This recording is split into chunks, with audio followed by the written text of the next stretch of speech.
الشیطان اللعین الرجیم بسم اللہ الرحمن الرحیم نحمدہ ونصلی علی رسولہ الکریم وعلی آلہ الطیبین الطاہرین المعصومین المظلومین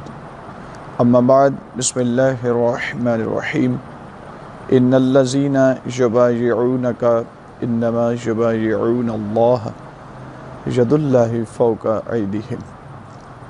حمد و ثنا اس ذات کبریا کی جو لائق حمد و ثنا ہے، اور درود السلام ان ذوات مقدسہ و مطہرہ پر جو لائق درود و سلام ہے، اور نفرت و لعنت ایسے لوگوں پر جو لائق نفرت و لعنت ہے۔ ناظرین کرام، انتہائی اہم موضوع پر آج ہم گفتگو کرنے جا رہے ہیں۔ اگرچہ اس سے ریلیٹڈ کچھ گفتگو ہم پہلی ریکارڈنگ میں کر چکے ہیں، لیکن اس سے ہٹ کر کچھ گفتگو ہو گئی، اگرچہ عنوان آپ وہی کہہ سکتے ہیں کہ اس آیت مجیدہ جو میں نے تلاوت کرنے کی سعادت حاصل کی ہے، اللہ رب العزت اس میں فرما رہا ہے، میرا حبیب یہ جو درخت کے نیچے بیٹھ کر آپ اپنے صحابہ سے بیعت لے رہے ہیں، ان الذین یبایعونک انما یبایعون اللہ ید اللہ فوق ایدیہم۔ میرا حبیب یہ جو آپ کے ہاتھ پہ ہاتھ رکھ کے بیعت کر رہے ہیں، یہ در حقیقت آپ کی نہیں کر رہے، یہ تو اللہ کی بیعت کر رہے ہیں، اور ان کے ہاتھ کے اوپر تو اللہ کا ہاتھ ہے۔ گویا در حقیقت یہاں اللہ رب العزت اپنے نبی کے ہاتھ کو ید اللہ کا درجہ عطا کر رہا ہے۔ تو ظاہر ہے سرکار ختمی مرتبت آقا دو جہان امام الانبیاء علیہ السلام، ان کا صرف ہاتھ ہی ید اللہ نہیں ہے، ان کی آنکھیں عین اللہ ہیں، ان کا چہرہ وجہ اللہ ہے، ان کے کان اذن اللہ ہیں، ان کی زبان لسان اللہ ہے، اور اسی طرح امیر المومنین ہیں، وجہ اللہ بھی ہیں، ید اللہ بھی ہیں، جیسا کہ حدیث قدسی کے جملے ہیں کہ اللہ رب العزت حدیث قدسی میں بیان فرماتا ہے، کلما یتقرب الی العبد بالنوافل فاحببتہ، جب بھی میرا کوئی بندہ نافلہ نماز کے ذریعے میرا قرب حاصل کرتا ہے اور میرے اتنا قریب آتا ہے، فَأَحْبَبْتُهُ، میں اللہ اب اس سے محبت کرنا شروع ہو جاتا ہوں۔ فَإِذَا أَحْبَبْتُهُ، بس میں جب اللہ اس سے محبت کرتا ہوں، فَكُنْتُ سَمْعُهُ الَّذِي يَسْمَعُ بِهِ وَبَصَرُهُ الَّذِي يَبْصُرُ بِهِ وَرِجْلَهُ الَّذِي يَمْشِي بِهِ، کہ پھر میں اللہ اس کے کان بن جاتا ہوں جن کانوں سے وہ سنتا ہے، میں اللہ اس کی آنکھیں بن جاتا ہوں جن آنکھوں سے وہ دیکھتا ہے، میں اللہ اس کے ہاتھ بن جاتا ہوں جن ہاتھوں سے وہ کام کرتا ہے۔ گویا وہ ید اللہ ہے، عین اللہ ہے، وجہ اللہ ہے۔ تو اس بنا پر صرف امیر المومنین ہی وجہ اللہ نہیں ہوں گے، بلکہ امام حسن مجتبیٰ بھی ید اللہ ہیں، امام حسین علیہ السلام بھی عین اللہ ہیں، امام علی بن الحسین علیہ السلام بھی لسان اللہ ہیں، اور میرے اور آپ کے زمانے کے امام سرکار حجت علیہ السلام بھی وجہ اللہ بھی ہیں، عین اللہ بھی ہیں، لسان اللہ بھی ہیں۔ اب دیکھنا یہ ہے کہ اللہ جب ان کو محمد و آل محمد کو وجہ اللہ کہہ رہا ہے، ید اللہ کہہ رہا ہے، تو وجہ اللہ ید اللہ کہہ کر آیا اللہ ان کو اللہ کہہ رہا ہے، یا اس کا مطلب کچھ اور ہے؟ ایک مطلب ہم اس کا بیان کر چکے ہیں کہ صفت ذات اور صفت فعل کے اعتبار سے جو تقسیم ہوتی ہے، اس اعتبار سے ہم بتا چکے ہیں، لیکن گفتگو تھوڑی سی آگے بڑھنا چاہیے، صرف ایک جواب پہ اکتفا نہیں ہوگا کہ اللہ رب العزت نے آیا ید اللہ کہہ کر، وجہ اللہ کہہ کر یہ نعوذ باللہ کہا ہے کہ تم بھی اللہ ہو، یا اللہ ان کے ہاتھ کو یہ شرف عطا کر رہا ہے، یہ فضیلت عطا کر رہا ہے، اور یہ اسباب شرف ہے کہ اللہ رب العزت ان کے ہاتھ کو اپنا ہاتھ کہتا ہے، ان کی زبان کو اپنی زبان کہتا ہے۔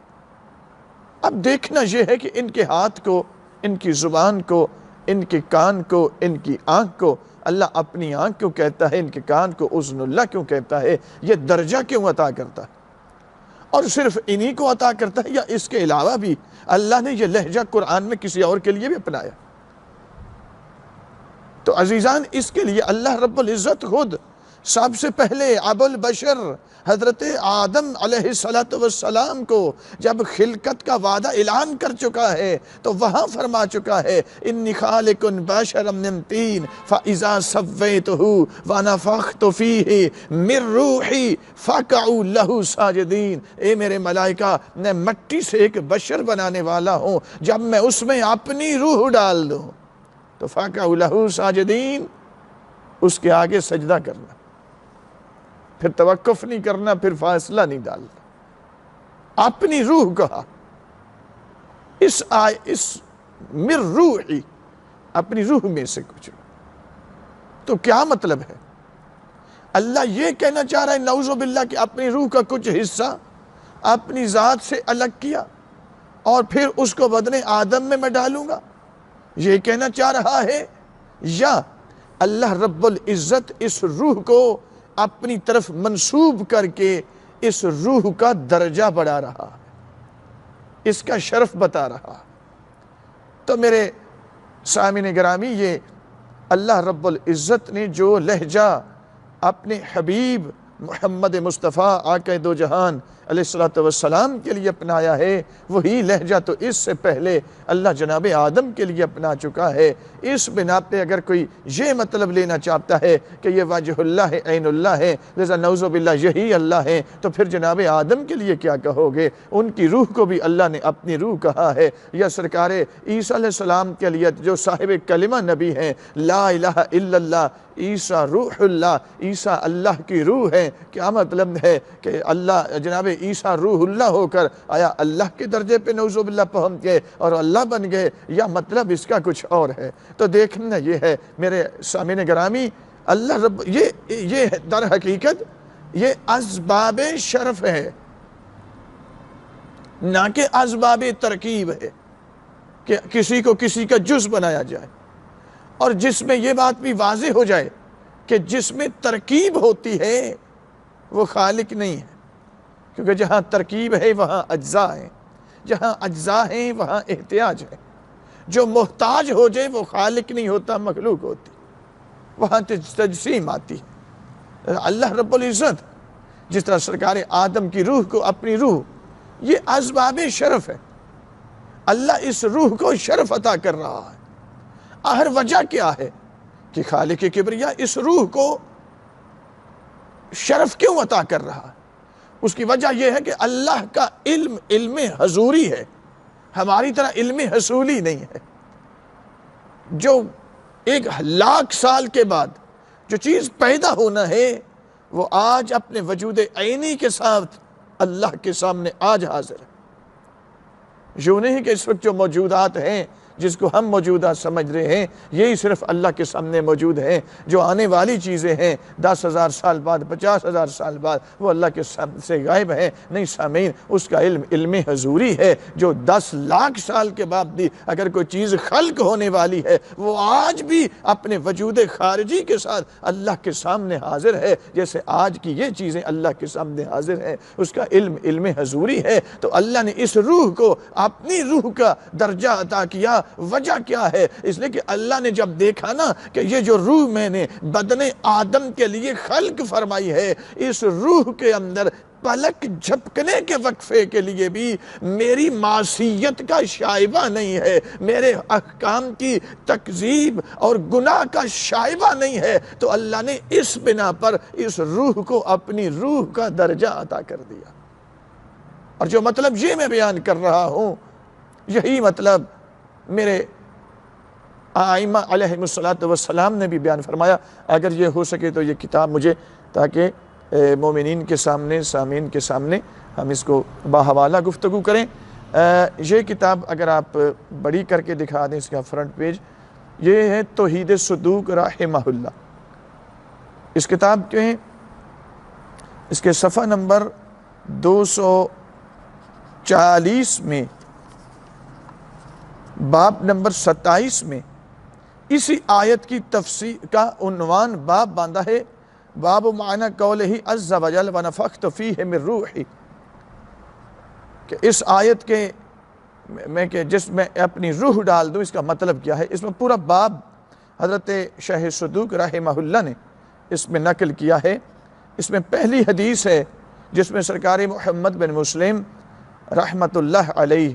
امام باقر علیہ السلام سے سوال کرتے ہیں، کہتے ہیں کہ میں نے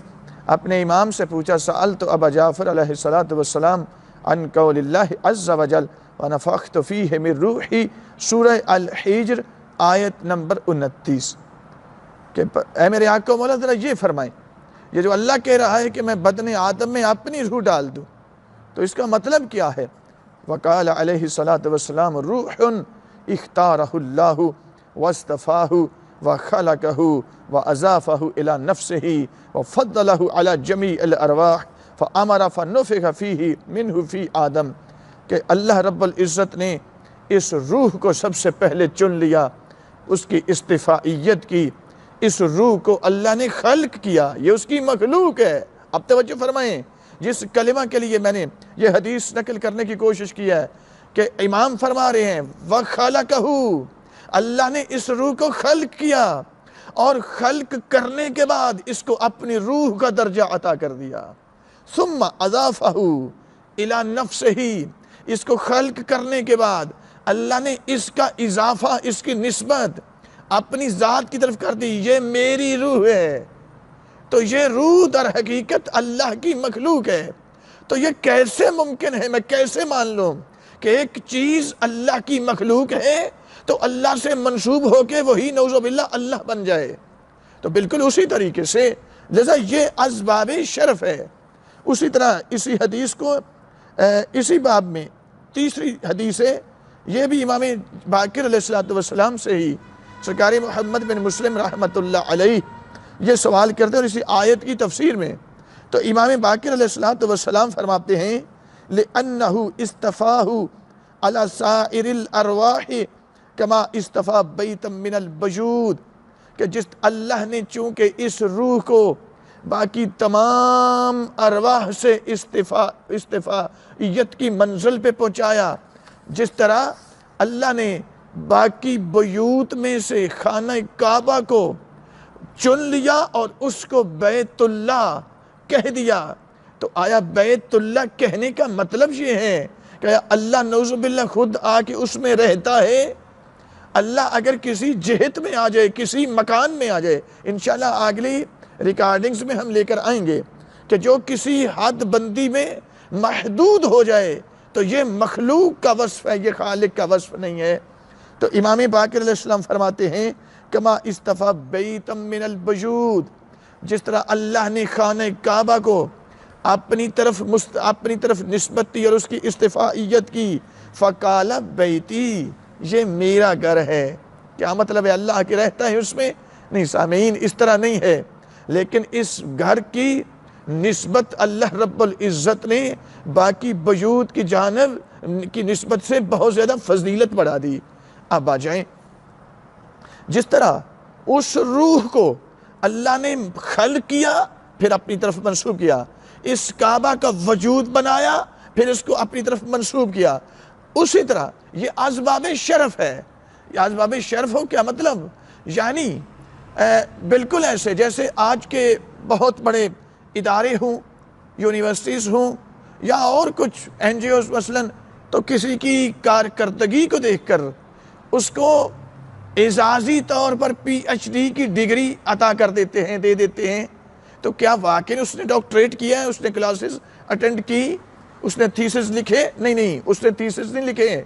اس نے کلاسز اٹینڈ نہیں کی، اس نے ایڈمیشن نہیں لیا، اس نے کچھ کام اس طرح کے کیے کہ کچھ اداروں نے ایوارڈ کر دے دیا اس کو یہ اسباب شرف ہے، یہ اعزازی ڈگری ہے PhD کی، اگرچہ اس نے صحیح طور پر ڈگری حاصل نہیں کی، سند نہیں کی، لیکن اس کو اعزازی طور پہ عطا کر دی۔ یہ بالکل ایسے ہے جیسے نبی اکرم علیہ السلام نے سرکار سلمان فارسی کے لیے فرمایا، سلمان منا اہل البیت،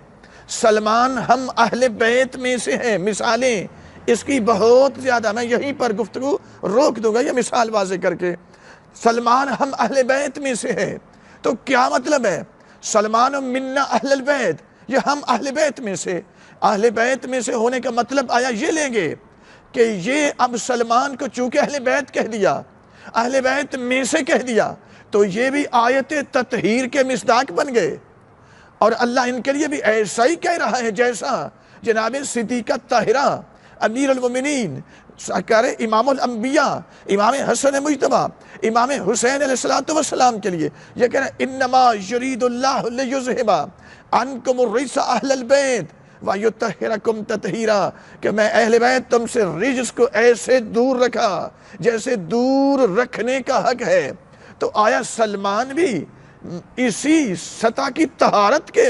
مصداق بن گئے جو سلمان و منا اہل البیت؟ نہیں سامعین گرامی، یہ اعزازی ڈگری تھی۔ جب میرے آقا نے، میرے نبی نے دیکھا کہ سلمان کے بدن سے، اس کے ہاتھوں سے، اس کی زبان سے، اس کی آنکھوں سے، اس کے کانوں سے، اس کے اعضاء سے، اس کی روح سے ہماری کسی موقع پر بھی ہمارے اور میری اور میرے اہل بیت کے ساتھ عداوت کی بو نہیں آ رہی، مخالفت کی بو نہیں آ رہی، تو میرے نبی نے کہہ دیا سلمان منا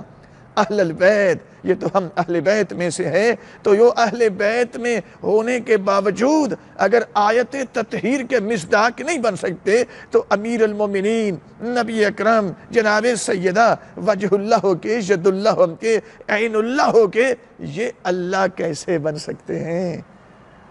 ہمیں سمجھنا چاہیے،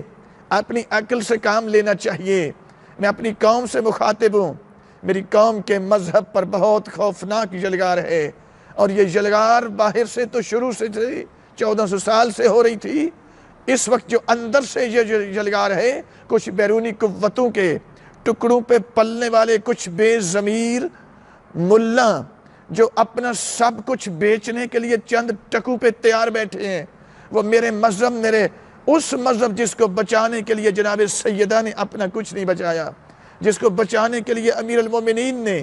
اپنے 11 بیٹے کربلا میں ذبح کروا دیے، اپنی 14 بیٹیاں کربلا میں قید کروا دیں، اس دین کو بچانے کے لیے، اس دین کو مسخ کرنے کے لیے۔ آج ہمارے اندر سے کچھ لوگ بیرونی قوتوں کے اشاروں پہ، منبروں پہ ایسے ناچ رہے ہیں جیسے بنی امیہ کے بندر ناچتے ہیں۔ تو ہم اپنی قوم سے التماس کرتے ہیں، التجا کرتے ہیں کہ محمد و آل محمد کے مذہب کو ان لوگوں کے حوالے نہ کریں جن کو اس مذہب کی ابجد کا پتہ نہیں ہے۔ اپنے ایمان کو محفوظ رکھیں، اپنے ایمان کی حفاظت کریں۔ اگر یہ محفوظ ہو گیا تو پھر ہر چیز محفوظ ہو گئی۔ اللہ رب العزت ہمیں اپنے ایمان کو محفوظ رکھنے کی توفیق عطا فرمائے۔ وآخر دعوانا ان الحمد للہ رب العالمین۔